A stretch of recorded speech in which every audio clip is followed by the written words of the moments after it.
Thank you all for coming to our second Communication Across the Curriculum, or CAC meeting this semester. This is a special treat welcoming Natalie Foreman from the Department of Education. Natalie's first title was, "What are our biases as educators and how do they affect our students?" And then that morphed into implicit bias and microaggressions and how to avoid them. So, Natalie, thank you. Thank you. I did not expect this many people. I was kind of hoping the rain would make you stay away, and that didn't happen. So I am not an expert, but I do teach teacher education classes, and it's kind of a big issue that I talk about with my students because they are most likely going into public education, K-12, and what they do and what they say has a huge impact on the students. And so even though I often think about it in K-12 education, after I've been involved with a lot of the students here, I'm finding that it's also an issue for us. And so things that we think that we are educated and we read a lot and we have it figured out, we really don't. So this is not scary. Whatever your biases are, whatever microaggressions you commit, it is okay. It is fixable, allegedly. And so it just starts with acknowledging that we do have them. I am going to start with some definitions because this is the month of the year that we get to recognize the contributions of people of color. So, so you might see some quotes from some notable people, and you might also see some pictures. But these are the definitions I want to start with. We all know them loosely. If anyone cares to read them for me, I'd really appreciate it. Anyone? Somebody? I can read the first one. Thank you. Stereotype, exaggerated belief, image, or distorted truth about a person or group. A widely held but fixed and oversimplified image or idea of a particular type of person. Thank you. Who's got prejudice? Prejudice. Opinion, prejudgment, or attitude about a group or its individual members' dislike, hostility, or unjust behavior deriving from preconceived and unfounded opinions. Opinions. Thank you. Discrimination, anyone? Thank you. Behavior that treats people unequally because of their group membership, the unjust or prejudicial treatment of different categories of people, especially on the grounds of race, age, or sex. Okay, thank you for that. Do you all notice any differences between these definitions? Yeah, different definitions. Well, yes, besides that, but I mean, they're all talking about similar things, but what are some things that you see? So one thing that stuck out to me was the fact that they have the stereotype explained as a distorted truth, which I think is interesting because some people might argue that there's no truth in stereotypes or that they sort of come out of the blue, but the fact that this definition recognizes that it may be based on some particular truth, but that it's distorted, so not truth. Right. So for a lot of people, I'll use an example. People of color like chicken.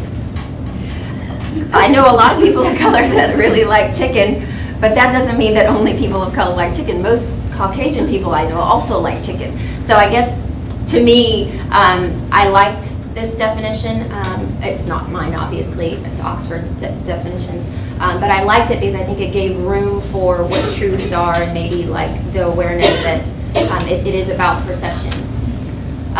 We're going to be talking about racial microaggressions. There are other microaggressions, but what I'm focusing on are, and I say race loosely because most of my students will tell you I don't believe in race. I think you're either human or maybe you're part goat or something, but I don't know. I just only know about human beings. But there are other types. So we'll call it racial microaggressions because that's what they call it, but whatever.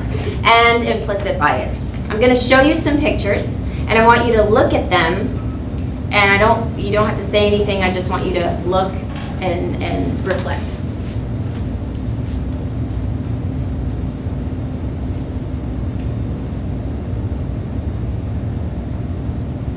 Some of the signs the students are holding up are hard to read, so I rewrote what is there. The question, did you migrate to receive HIV treatment? No, I did not migrate to receive HIV/AIDS treatment. What are you, human? Being biracial does not make me a what? You're the whitest black person I know. The limited representation of my race in your classroom does not make me the voice of all black people. I do not represent an entire population of people with whom I share a similar shade of brown. That's my line. His was, my voice is not the voice of all black people. Did your family flee the Sudan? No, my family did not have to flee the Sudan. Sorry, I don't have a more exotic Africa story. Can you teach me how to twerk? No, I will not teach you how to twerk. You're really articulate for a black girl. Been there. This is a Harvard student that allegedly heard this on her campus from another student. There's a whole hashtag I2M Harvard from the students of color that attend Harvard, the things that they hear from other educated individuals. You're so pretty for a black girl. I heard that at Baylor lots of times. I2M Harvard. Oh, I heard her say she was going to Harvard. I just assumed she misspoke. White person talking to this student's mother. I2M Harvard. Are you all so fast because you spend so much time running from the cops? Some are obviously like an attempt to be insulting. You do know they only accepted you because you're black. Did you graduate from college? That one's mine. I don't see color. How many of us have heard our colleagues say that? Does that mean you don't see me? Because the reality is that even when we think we're well-meaning, well, I treat everyone the same, I don't see color. Well, you're basically wiping away someone's entire experience. This first started becoming a big issue for me when I first took on the role of trying to start an organization for students of color here. And we asked our students to tell us some of their experiences here at Lone Star with Lone Star professors. And I can tell you some of the things that they sent me in anonymous messages were heartbreaking. I've had students tell me that a professor said to them, an AfricanAmerican male student, oh, you people don't come to my class. Like, he didn't expect that student to return. And that student had enough fortitude to say, I will be here all the time, no matter what. And he came to class every day, and he said, he didn't want to tell me the professor because he said, well, we're friends now. He now understands me. Another student, I have them I keep them in my office, the things that they've shared with me. I can't think of all of them right now. So there's Carter G. Woodson, American historian. Just some history in there for you. This is where it's going to get kind of complicated because that video needs to work.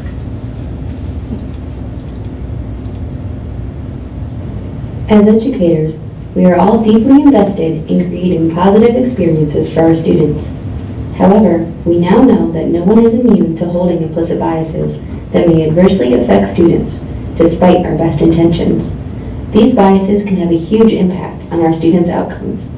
To illustrate, let's explore what the research says about how teachers' perceptions of students' academic achievement is altered by implicit bias by looking at two studies. In the first study, children, accompanied by their caregivers, came into a research lab. Researchers watched and recorded the child's level of imaginative play with a set of toys. Imaginative play was ranked on a 1 to 5 scale from low to high, based on how creative the themes were within the child's pretend play. Additionally, teachers filled out reports about the students, which indicated whether they perceived the student to be prepared for school and the degree of conflict between that student and their peers. Upon examination, researchers found that ratings of imagination-based play differed based on the student's race. For Black students, those with highly imaginative play were rated as less prepared and less accepted by their peers. However, if the student was white, imaginative play was related to positive ratings in the same criteria. Without realizing it, the teachers in the study evaluated the same behavior differently based on the student's race. A second study examined the implicit biases of teachers in culturally diverse schools. A large group of white teachers filled out questionnaires about their experiences with white and Arab students in their classroom. Teachers also took an online assessment to measure whether they had a favorable or unfavorable inclination towards white or Arab students. Don't worry, we'll have more on this assessment in a later module. What's important to know is that the results of the study revealed a connection between positive implicit bias, educators' teaching styles, and engagement with students. In particular, those teachers with a pro-white bias were more likely to take a teach-to-the-test approach with non-white students instead of helping them master the content, compared to their approach with white students. But don't worry, there is a light at the end of the tunnel. The researchers also found that by using culturally responsive teaching methods, such as promoting mutual respect and resolving race-related conflicts, teachers were able to mitigate the effects of their biases. This goes to show that even though biases can be automatic and unconscious, they can still be inhibited.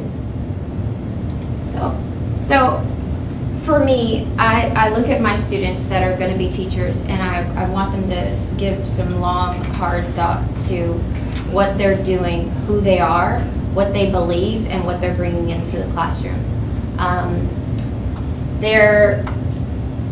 So some of you have a psychological background, and so you know that Chester M. Pierce was a psychiatrist that came up with the term racial microaggressions in the 1970s. But there was a professor of psychology for the School of Education at Columbia that kind of evolved the definition to include daily verbal or environmental indignities. And sometimes it's hostile, sometimes it's subtle, but it's derogatory, it's negative, and it affects the students that come into your classroom, whether you realize it or not, because we're not even aware of what we're doing. There was this idea that even the student that I told you that came and spoke to me about what this professor said felt the need to protect the professor. Not because I didn't even ask, but he just automatically was like, I don't want to say who it is because we're friends now. And so there's this idea that the people who are marginalized are always trying to make excuses and rationalize why they're being treated unfairly. Because if they say something, then someone will say you're playing the race card. And a lot of people say, well, microaggressions is a new thing. Like, it's just a millennial thing. Everybody gets their feelings hurt about everything, and you can't say anything anymore. But if Dr. Head came to the leadership training that we were in, and unfortunately, I raised my hand and did mention to him that what I saw when he spoke at Convocation about the disparities between male students of color and other groups of students, I visually saw the audience, a lot of people like sit back like this is not my issue. That same thing happened in K-12. The data was out there, and a lot of teachers started saying things like, well, I don't want these kids in my class. And so I do have a fear that instead of people looking at their biases and looking at what microaggressions they commit every day and being willing to look at ways to evolve and do what's best for their students, that there'll just be this desire to step back and not address the situation. Dr. Head assured me that there's more of a connection with socioeconomic status than color. But the reality is that people see color, and if you're treating someone unconsciously different than someone else because of the color of their skin, you have to address that. There is one more video, and it's college students talking, and I think that they say some important things, so I do want to show you.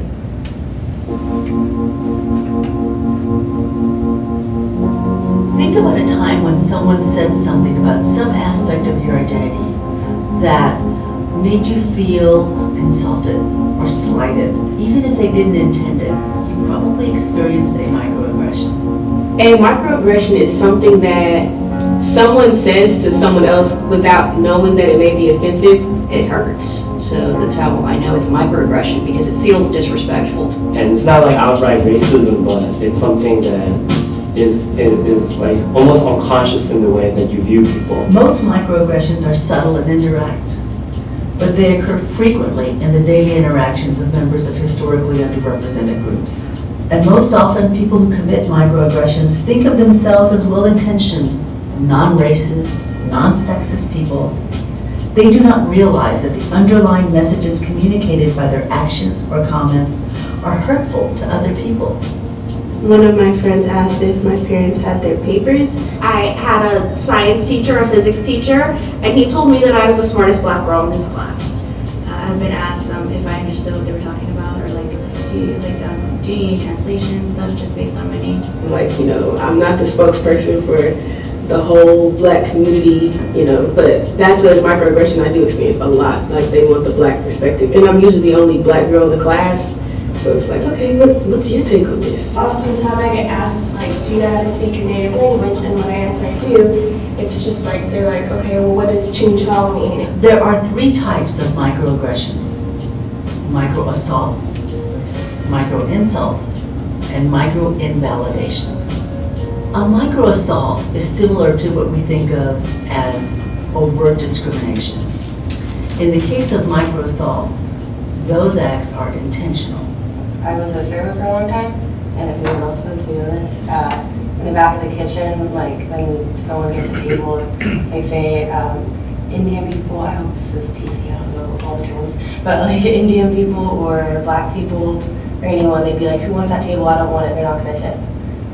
And my heart would break every time. I used to be a server too, and I hated it because I was the only person of any type of race other than white. I would come in and they'd be oh, no, you get that table with raccoons, and I was what?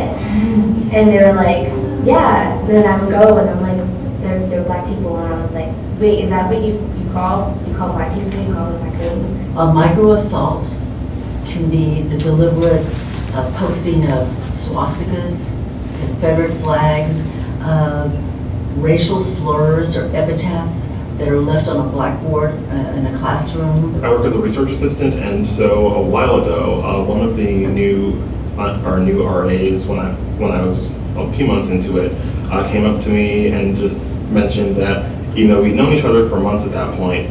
You're the least scary black guy I've ever met. In the way that I dress, the way that I talk, the way that I speak, I've kind of tailored that over the course of my education to be non-threatening. I'll literally have my keys in my hand, they're always with me. I'll just jingle them as I'm walking so that they know that I know that I'm there. So that we both know I'm right here, and I'm not going to try to do anything to be stupid. But on that note, there's also the stigma that we're aggressive and intimidating. It's sad you have to make sure you let people know you're not a threat. And that's the objective. So this is what our students are coming into your classroom with. Our male African-American students who we aren't meeting their needs, that's how they're coming into, a lot of them are coming into the classroom. Not everyone. My son is 3. I live in a neighborhood where nobody looks like me. Everybody loves him. They think he is the best little kid ever.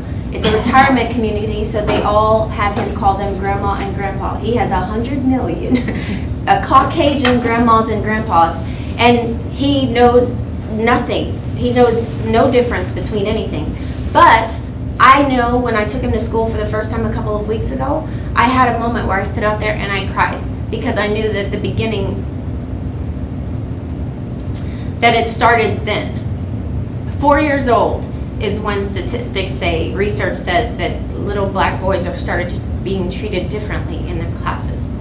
That teachers are more firm with them, they are more direct, they don't smile as much.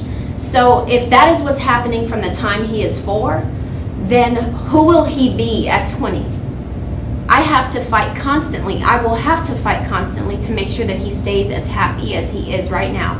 When those 2 young men said, that guy said, I'm jingling my keys so that they know that I am here and I'm not a threat. Or the other one that says, I change the way that I speak so that I won't be threatening.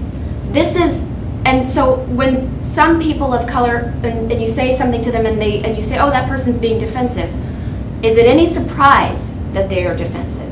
if they have had to defend themselves for this long in the one place where we are supposed to be educated, and to be able to say to somebody like, hey, I actually know that race doesn't matter, so I love you, and I'm here to make certain that everyone in this class learns. And if that's not happening in education, then where else can we expect it to happen? And the only way that we're going to address it, and the only way we're going to fix it, is if we acknowledge what our issues are. If you get on the elevator with a bunch of brown students and you feel uncomfortable, you have to acknowledge that. You cannot say, I don't see color, because we wake up every morning and we have to see it. And we go somewhere, and sometimes I forget I'm brown, I'm not going to lie. I'll be somewhere in my own zone doing my thing, and then all of a sudden something will happen. Someone will treat me differently. Someone will follow me around the store.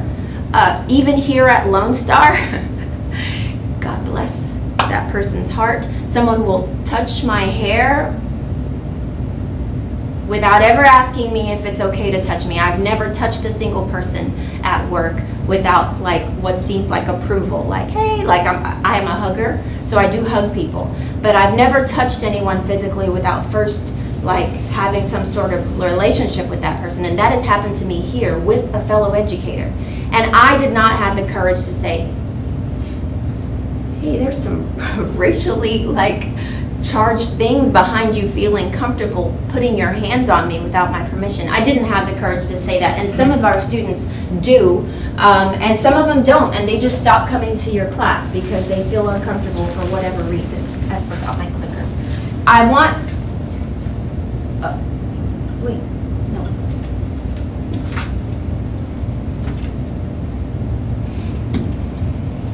I want us to look at this test.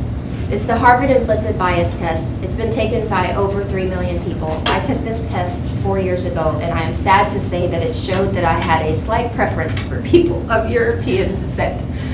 However, when I found out that 70% of people show a preference for people of European Americans, I felt a little bit better, but it's disappointing because then you realize that even when you have been aware, you can still be affected because of all of the things in society and the media and everything, and I believed it. And even though mine was slight, because it goes slight, moderate, and extreme preference, only 13% of the entire people that took the test showed a preference for people of African American descent.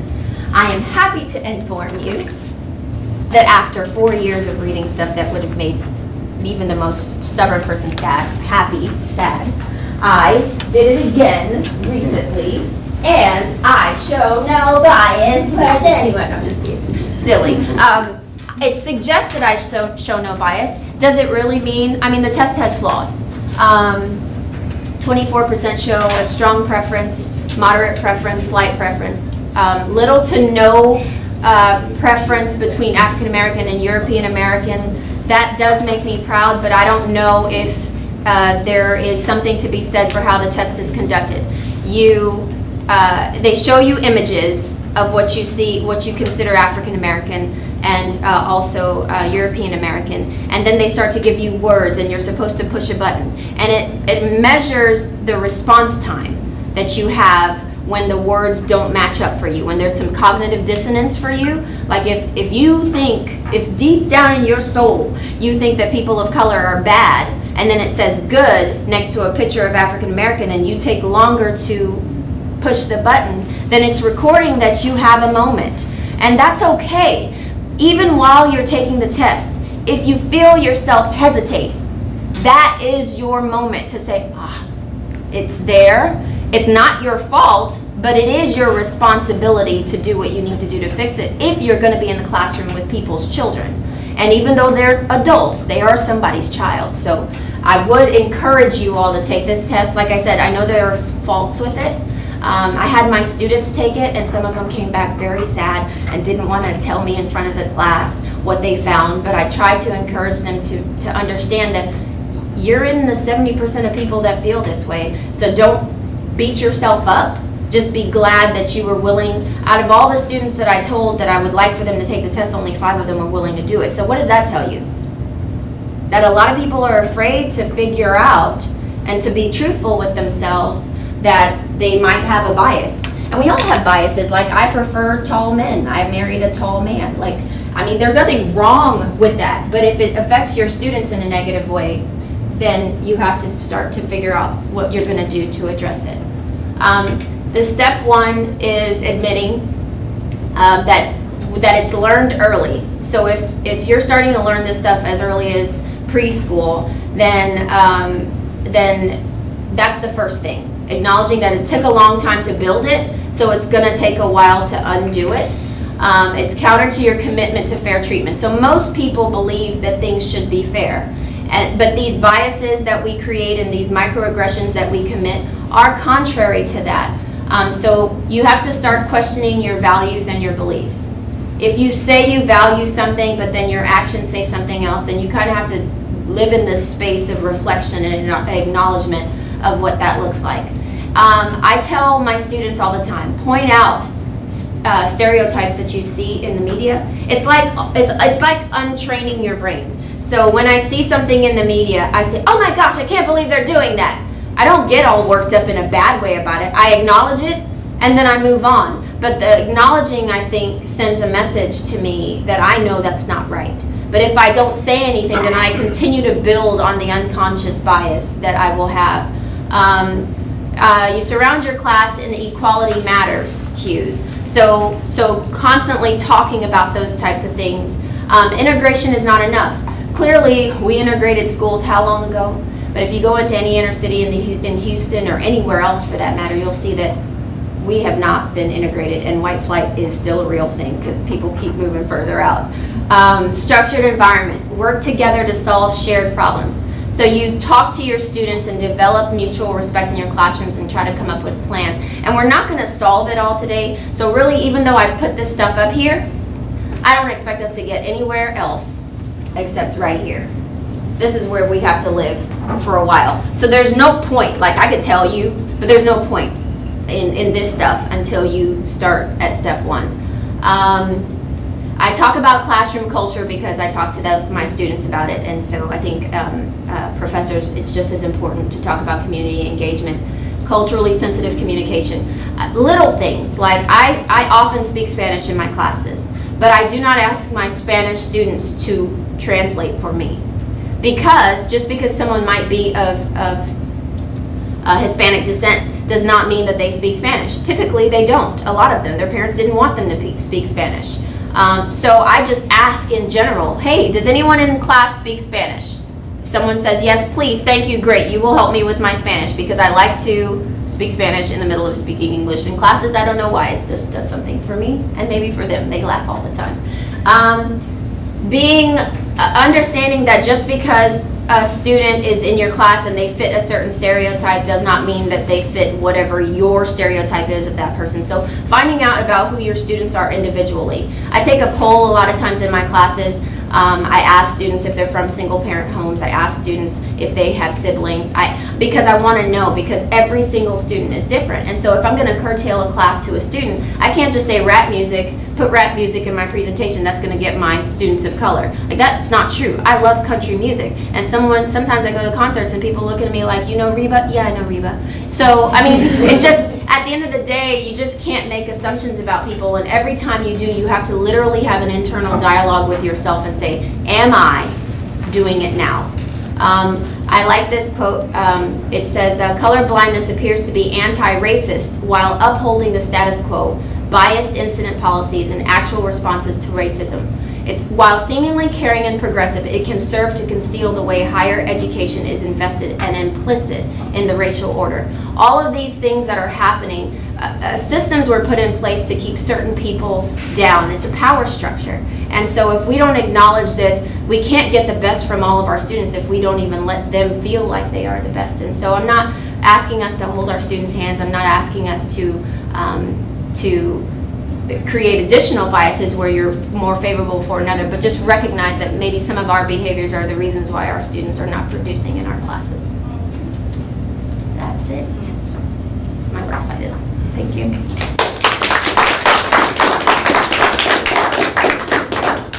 So I guess you can ask me some questions, but if they're hard, I'm running out of here. The person who touched you, male or female? Female. Well, because I wonder, because occasionally I will be meeting or getting to know very quickly a female colleague for the first time. Some of them are just kind of touchy people, because they touch me, and I'm not used to that. Yeah. You know? So I'm not saying, all I'm saying is that. Well, there's a kind of a thing with women with color and their hair. So different about touching the hair. And you just don't touch the hair unless you have cleared it. Okay. And that's not every woman of color. Sure. Because if I know you very well, I don't care. But if I don't know you, I don't think anyone wants to be touched by someone they don't really know. So, yeah, so I think it's more of a comfort, you know, be cognizant of how comfortable is somebody with you. I have just a comment. I think what you shared about awareness is really key, and I find that just in my own journey and growth as a person, like I'm learning a lot about this, even as a woman of color, and some of the things that, you know, these microaggressions that just exist, and I'm just used to, I guess, in a way. But I was reading, some of us have been through the HEDI program, and we've been assigned a book, which I find very good, but it's McKeechie's Teaching Tips. Mm-hmm. And the chapter that we had, that we have this semester, one of the chapters is about like diversity in the classroom, or culturally diverse student body, something like that is the title. And he starts out by saying, you know, for the purposes of this chapter, I'm going to, when I refer to Western educators, I'm talking about European Americans. And that just, I mean, that was kind of like, oh, what am I? You know, like I'm not, I don't know. And I understand that he was trying to differentiate between maybe, you know, Caucasian people and people of color. Mm-hmm. But I just think, like, even that, it's something that probably was like an honest oversight, but it's just like, it's so easy for these little things, or seemingly little things, to creep in. It's an everyday, it's consistent. Yeah. And the funny thing is, you said, then what am I? And imagine if it had the power to make you question yourself as much, you know, experience as you have. What is it doing to our students who don't have that background of, you know I did that. I know I've you know, succeeded in this area or whatever. And we know who we are, and yet we still can be questioned, and we can still feel, you know, insecure and inferior because of what's said and what's directed at us. So what are our students feeling? It brought back memories, I guess, listening to some of the young men talk about, okay, how do I not appear non-threatening? Mm-hmm. That's real, y'all. Just so you know, I hope people know that that is very real. And I'll let people know too. I have no problem letting y'all know. I'm very conscious of that myself here. Very conscious of that. I recognize where I am. I recognize I'm a black man in this community. And so that is in my mind. And so when you think about that, and I even think about an experience I had at a different college, and a brand new dean, I think at the time 32 years old, brand new dean, been there 2 or 3 weeks, and I was meeting with one of my faculty members, and she brought somebody with her. She's like, how do you feel? So this is very, very real. And I think the point that I want people to know or take away, especially, you know, our faculty who work with our students on a regular basis, that you have students in your class who are dealing with this stuff and who come to your class with all of this on their shoulders already before they even start class. And so when you talk about students and being able to produce and everything, we have to make sure that we have an environment that's very conducive, that they know this is a warm and open environment in which to learn, given that they have all this on themselves all the time. And it's reinforced all the time. It doesn't take a rocket science. All this stuff is reinforced what you see each and every day. And they come to class with this on their shoulders each and every day. And so you think about this, and of course I'm more concerned about my students than I am with myself, but it's us as well who may work here to have to deal with that on a regular basis. And I think once you know, we all realize that, wow, okay, this is what people are dealing with, and how can we ensure that we have an environment that's conducive for all of us. is what I'm always concerned about. And so when we talk about the structure and what success looks like and the implicit biases of some of the teachers and how they evaluated the students and everything, and one size does not fit all. And we have to recognize that people learn differently. And if we don't but we are in this structure of higher education that's so ingrained in, hundreds of years and how it's been, and we have to make conscious efforts in which to change and which to understand, And so you talk about children and how some, and I'm not sure necessarily it's always cultural, but just in general, some kids, they can sit at a desk and pay attention and be quiet. That's not everybody, and that's not how they learn, and that's okay. We have to be able to adapt to that. And I think once we realize that, and if we can kind of spread that word, I think then we'll be able to close that particular gap. Or even encourage your students to seek out ways in which you're empowered. Like whatever your learning style is, if your professor doesn't do that, I tell my students all the time, just because your professor, maybe does more lecture style, it's your responsibility to then go home and say, I'm a visual learner, so go find it visually because everything is on Google or YouTube or whatever. I think just reinforcing with your students that you believe in them, that they are empowered by you, and if you do something that sent them a message that made them feel uncomfortable, being willing to acknowledge that, and then do what you can to never do it again. I grew up in Los Angeles, and I graduated from Brigham Young University. And after I graduated from Brigham Young, I was commissioned directly into the Army. I had no choice. I was as a second lieutenant. I was a platoon leader in a rifle platoon. The 25th Infantry Division, and it was a very racially integrated platoon, Hispanic, black, mostly from Pennsylvania and Michigan, and me, this college boy. My platoon sergeant was African-American, Sergeant Alvin Dixon, bless his soul. He taught me a lot about what is expected in the Army. And what I found in the Army, which we do not have in academia, is that there are very powerful unifying principles. Death by an enemy bullet is an equal opportunity employer. So we're all kind of involved in the same thing. There were overarching factors that pressed us together as men, irregardless of where we came from, our racial background and all that. In academia, instead of the forces moving in towards the center, everything's moving away from the center. It's about diversity, identity, different ways of doing things. And so we don't have the advantage of being compressed and come around these unifying principles. And I've given 8 of the Black History Month keynote presentations on this campus. I'm very proud of that over the last 23 years. And I've always drawn from that, and when I try to make the point of the story of race is that things can be overcome. And that's what I like what they're doing in Tombaugh College. Grit, no matter what you're faced with in life. Grit and hard work are unifying principles that can overcome. For me, I'm also a Mormon. And I'll tell you one thing, anti-religious sentiment is a very prevalent thing in upper academia. And I've heard a lot of things. I just kind of wear that as a badge of honor.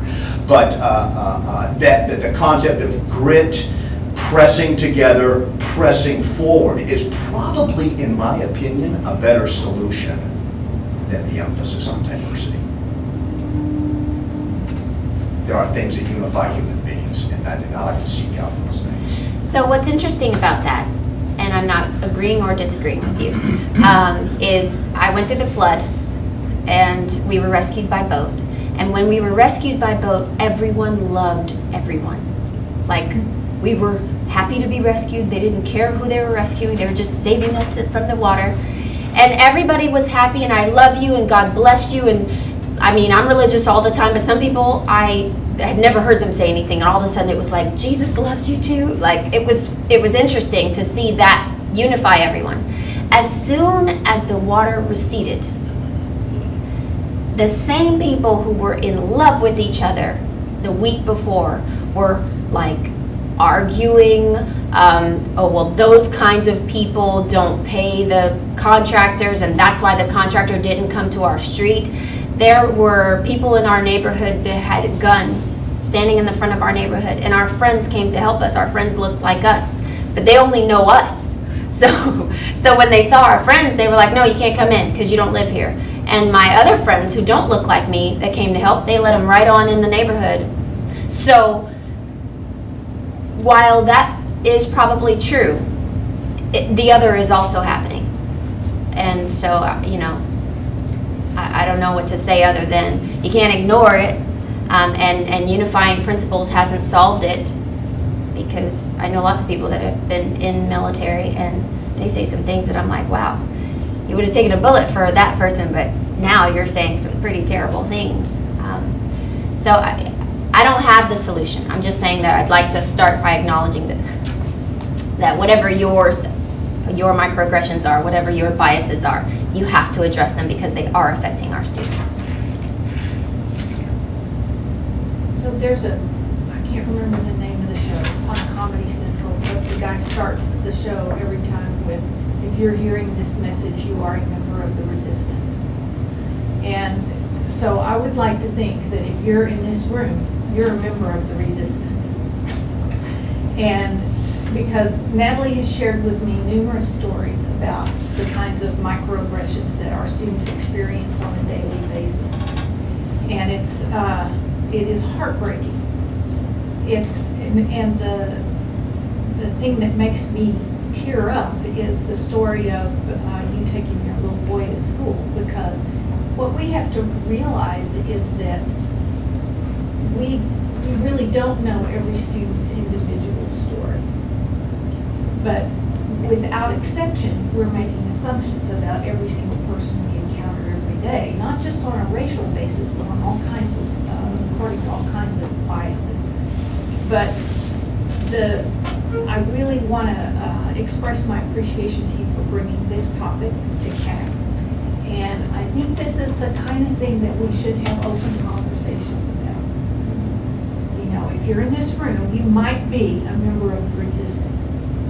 And if you are a member of the resistance, then you have an obligation to bring this kind of conversation to the classroom and to your office suites where you are, to bring it out into the open. My dissertation work was on intercultural competence, and they're like the implicit bias test. There are lots of instruments for measuring intercultural competence, and one of the most prominent ones is the Intercultural Development Inventory, and it lists stages because it considers intercultural competence to be a developmental process, meaning you can change over time with different experiences, and the experience of cognitive dissonance is very much a factor in the development of competence. So one of the things that it talks about is different stages of development in intercultural competence. And that stage where you don't see color, that is not intercultural competence. It's not even in the top half. So let's get this conversation more prominent on this campus. Let's bring it. I love the idea of being in the resistance. I'm an artist. I have to be that. I think this issue of cultural competence is absolutely essential. I don't know if you saw in our print room, but there was an essay somebody printed off and hadn't picked up yet. It said, "I'm not fat, I'm Latina." And I was intrigued by the title. So I stopped and read part of it. And basically, apparently the young lady had been criticized that she was curvy, whatever. But she was explaining the concept of bien cuidados, well cared for, and that actually within her subculture, culture, whatever, this is first of all a sign that your parents take very good care of you, and secondly that it's attractive to many people as well. And then that reminded me of my wife. We were looking at some pictures of her mom when she was the same age. Well, her mom was heavier than my wife is. But she said that her father, for people who'd been through the Depression, they wanted their wives to look like because it was an indication that they were taking care of their family. So sometimes we tend to think, oh, well, that's a Hispanic thing. No, it's not. It happened among Yeah. white persons who had gone through depression. And even poverty. When I was growing up, my dad would say, clean your plate, because he had been poor. And then years later, when some of my sisters had weight issues and I was always hiding from food, he was like, I'm sorry I told you guys to clean your plate. You don't have to clean your plate. I only said that because I never had any food. And so the idea of waste was just the worst thing you could do to him. So yeah, everybody's story is different, and I think it is. It takes no time at all to let your classes know, like, I care about you and I want to know who you are before you open your mouth and say something. And if you say something wrong, being okay with that, I said something wrong, and to grow from it. I think that so many people are like, oh, don't say that because that's the wrong thing to say, but being willing to say, I say this wrong thing and I'd like to not feel this way anymore, so I need to be around other people so I can like broaden my horizons a little bit and have a different understanding. Don't just have one brown friend and say, well, but she's different, you know, then you need more friends, clearly. I don't know what else to say, but thank you for having me. I think that's, I don't know. Thank you. Thank you.